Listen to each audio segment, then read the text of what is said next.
안녕하세요. 2월 25일 토요일 아까베 시간이 찾아왔습니다. 오늘은 함께 마태복음 13장 44절로 58절까지의 말씀을 가지고 천국에 제자된 서기관이라는 제목으로 은혜 나누기 원합니다. 오늘은 씨 뿌리는 자의 비유와 겨자씨 누룩 비유, 그리고 가라지 비유에 이어지는 추가적인 비유들과 13장에 나타나는 가르침의 마무리 단락을 함께 살펴보고자 합니다. 본문 44절부터 세 가지 비유가 등장하고 있습니다. 우리가 너무 잘 알고 있는 천국은 마치라고 시작되는 세 가지 비유인데요.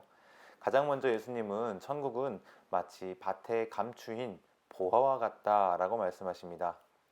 여러분, 밭에 보화가 감추어 있다는 말은 무슨 이야기일까요?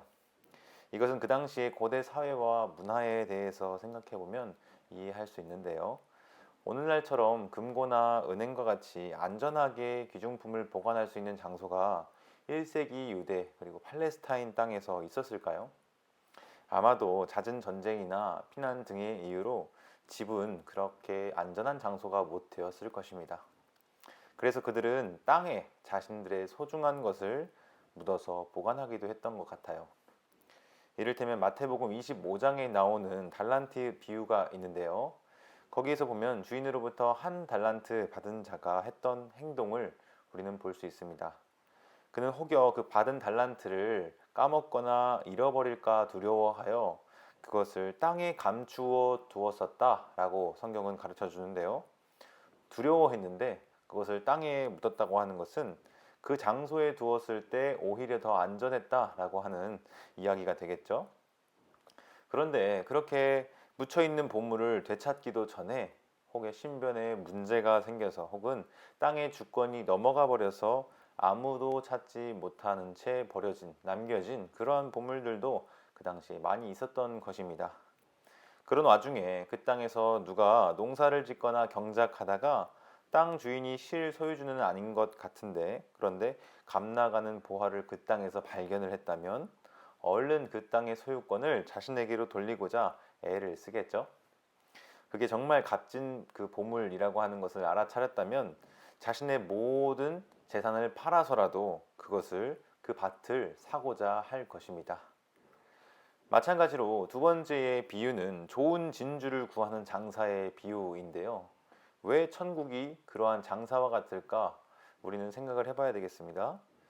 여러분, 그 좋은 진주를 찾는 장사꾼은요, 이곳저곳을 유랑하면서 평가절하되어 있는 값진 진주를 찾아다닙니다. 마침내 그렇게 찾고자 했던 물건을 찾았을 때 그는 그것이 값어치 있는 것이라는 사실을 알기 때문에 자기가 가진 모든 것을 털어서 그것을, 그 진주를 사는 것이죠. 여러분, 앞서 소개해드린 이 두 가지 비유에 공통점이 있습니다. 그것은 바로 밭에 감추인 보화든지 극히 값진 진주든지 그 둘 모두가 가치 있는 것이다 라는 사실입니다. 심지어 단순한 가치가 아니라 자신이 소유하고 있는 모든 것을 팔아서 그것과 바꿀 만큼 그렇게 값지다, 극히 값지다 라고 하는 것이죠. 그것이 바로 예수님께서 가지고 들어오신 하늘나라 곧 천국이라고 하는 것을 예수님은 비유를 통해서 가르쳐 주고 계신 것입니다. 사랑하는 성도 여러분, 여러분들에게는 이 천국 복음의 말씀이 어떻게 들리고 계십니까?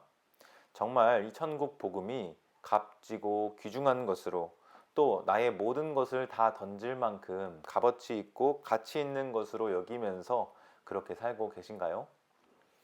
이것은 단순히 도박처럼 베팅을 하라라는 의미는 아닙니다. 진짜 그 가치를 우리가 안다면, 또 그 가치를 알아볼 수 있다면, 그 가치를 인정하고 또 깨닫는다면 자연스럽게 나타나는 반응인 것이죠.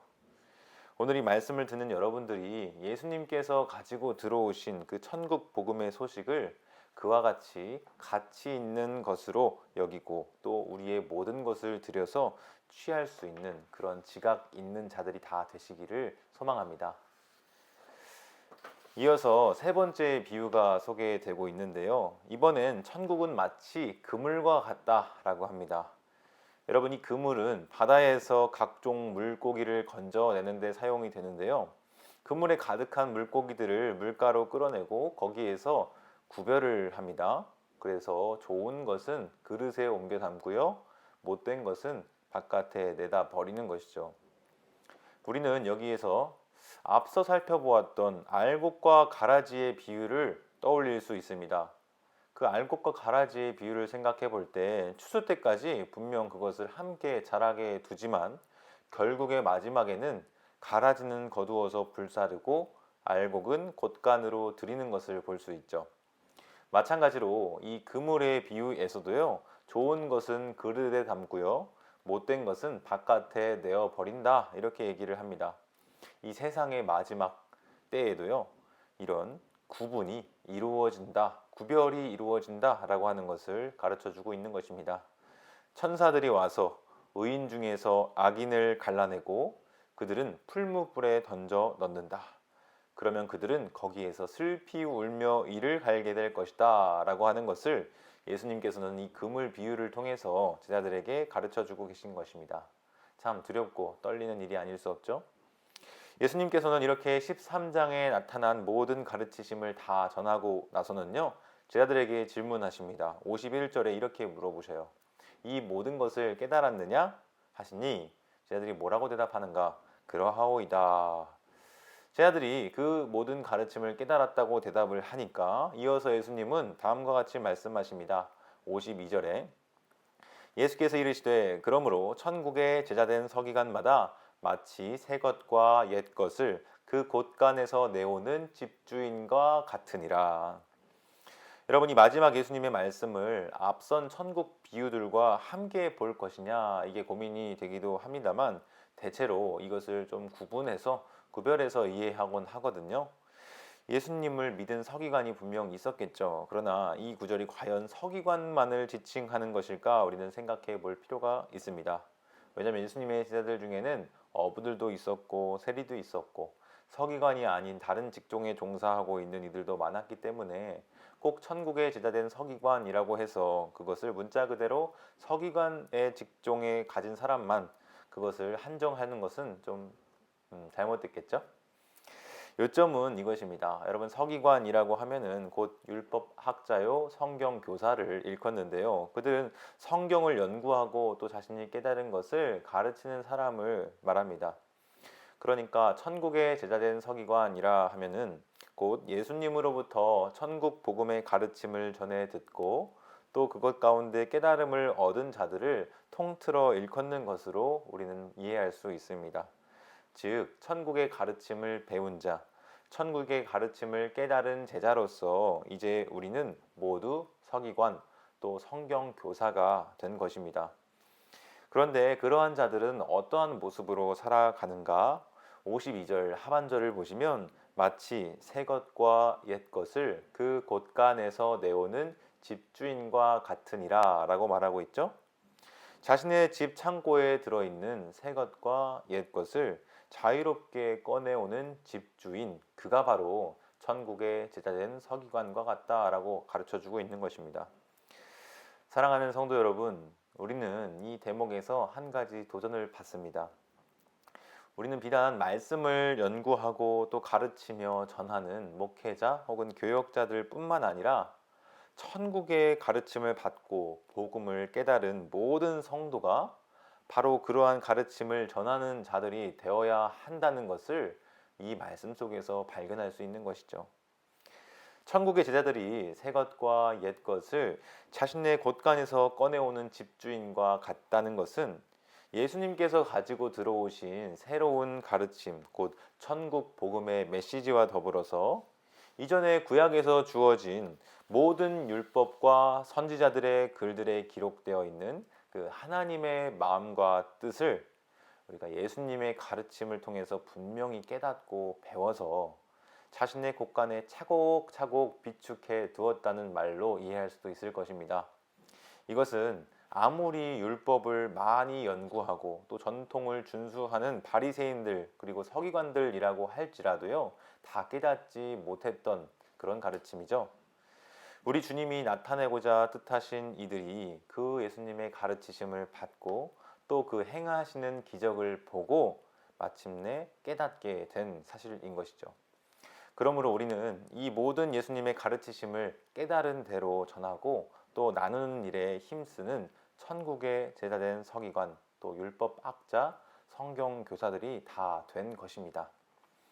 이 13장 천국 비유의 결론부에 주신 마지막 가르침은요, 사실 마태복음 28장 마지막 부분에서 다시금 반복되어 나타나는 것을 볼 수 있습니다. 하늘과 땅의 모든 권세를 내게 주셨으니 그러므로 너희는 가서 모든 민족을 제자로 삼아 아버지와 아들과 성령의 이름으로 세례를 베풀고 내가 너희에게 분부한 모든 것을 가르쳐 지키게 하라. 이것이 예수님께서 이 땅을 떠나가시면서 제자들에게 맡기신 대위임령이라고 불리는 말씀이죠. 바라기는 우리 예수님의 마지막 당부의 말씀을 기억하면서 이러한 가르침과 제자 삼는 일에 모두가 함께 헌신할 수 있게 되기를 바랍니다. 끝으로 53절 이하의 마지막 단락까지만 살피고 오늘 말씀을 맺겠는데요. 이 모든 비유를 마치신 예수님은 이제 이곳을 떠나십니다. 그리고는 고향으로 돌아가셔서 그들의 회당에서 또다시 가르치시는데요. 고향 사람들은 이제 예수님을 다 알아보고 또 그의 가르치심을 보고 듣고 놀랍니다. 이런 지혜와 능력이 도대체 어디로부터 난 것인지 말입니다. 그들이 왜 예수님의 가르치심을 듣고 이런 이야기를 했을까? 아마도 그들은 어릴 적부터 한 동네에서 나고 자라서 그의 아버지를 알고요, 그의 어머니를 알고 그의 동생들, 남동생들과 여동생들 모두를 알고 있는데 그가 행하는 모든 일들이 도저히 믿겨지지가 않는 것입니다. 그러니까 그들이 원래 예수님에 대해서 가지고 있었던 선 지식이요, 결국 예수님의 놀라운 지혜와 능력을 보고도 믿지 못하게 막는 그런 결과를 가져오게 된 것이죠. 그 결과 고향 사람들은요, 예수님의 그러한 가르치심을 듣고도 또 놀라고도 결과적으로 어떻게 반응하게 되는가? 57절에 이렇게 나타나 있습니다. 예수를 배척한지라. 여러분, 가르치심을 듣고 또 놀라고 아는 듯이 말했지만 정작 그 반응의 결말은 배척이었습니다. 그리고 58절을 보니까 그들이 믿지 않음이라고 되어 있죠. 즉 불신, 그것이 그들의 반응의 결말이었던 것이죠. 여러분, 사실 이러한 반응은요, 앞서 살펴보았던 13장의 씨 뿌리는 자의 비유에서도 드러나 있었습니다. 예수님의 고향 사람들은 천국 복음의 가르침에 씨앗이 던져졌을 때 듣고 깨닫지 못하는 자, 즉 길가에 뿌려진 자와 같은 것이죠. 그래서 그 씨를 보고 곧장 새들이 와서 그 떨어진 씨앗을 먹어버린 것입니다. 악한 자, 곧 사탄이 와서 그의 마음에 뿌려진 천국 복음의 씨앗을 얼른 빼앗아가 버린 것이죠. 결국 이러한 배척과 불신의 결과로 그들은 눈앞에 계신 메시아이신 예수님을 보지 못하고 또 천국 복음의 말씀을 듣고도 귀가 닫혀서 깨닫지 못하게 되었습니다. 예수님도 그곳에서 많은 능력을 행하지 않으셨다라고 기록하고 있고요. 여러분, 우리도 그럴 수 있습니다. 우리의 가족, 또 우리의 친척, 우리의 고향, 우리의 직장 등 가깝게 지내고 또 알고 지내는 이들 속에서 예수님이 그렇게 배척을 당하셨던 것처럼 또 불신을 받으셨던 것처럼 그러한 어려움을 우리도 삶 속에서 때로는 겪을 수도 있겠습니다.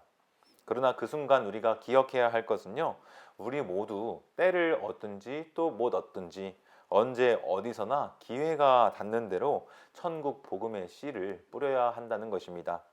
그러할 때 어떤 경우에는 그 씨앗이 길가에 뿌려지기도 하고요, 돌밭에 뿌려지기도 하고 가시떨기 사이로 떨어지기도 하고 어떤 때는 좋은 밭에 떨어져서 100배, 60배, 30배 그런 결실을 맺게 될 수도 있겠습니다. 바라기는 우리에게 보이신 이 놀라운 천국 복음의 소식을 먼저는 우리가 깨달아서 알고요, 우리의 마음속 곳간에 가득 채운 그 새 것과 옛 것을 또 마음껏 내어다가 나누리는 모든 천국의 제자된 서기관들, 그런 성도님들로 살아가실 수 있기를 간절히 소망합니다. 기도하겠습니다. 사랑과 은혜가 풍성하신 하나님 아버지, 오늘 이 13장의 말씀을 통해서 하나님께서 우리에게 가르쳐 주신 지혜와 또 말씀들을 듣습니다. 하나님, 오늘 우리가 깨달은 이 천국 비유의 가르침들을 마음에 새기고 이 천국의 가치가 얼마나 값진 것인지를 분명히 아는 대로 우리의 모든 것을 들여 헌신하는 주님을 따르는 제자로 살아가게 도와주시옵소서. 또한 세상 끝날에 반드시 구별됨이 있고 악인과 의인을 갈라놓는 그런 심판이 있는 것을 우리가 늘 기억하며 살아가게 도와주시고 우리에게 맡기신 그런 천국의 제자된 서기관의 사명을 잘 감당하며 나아가는 우리 모두가 될 수 있도록 도와주옵소서.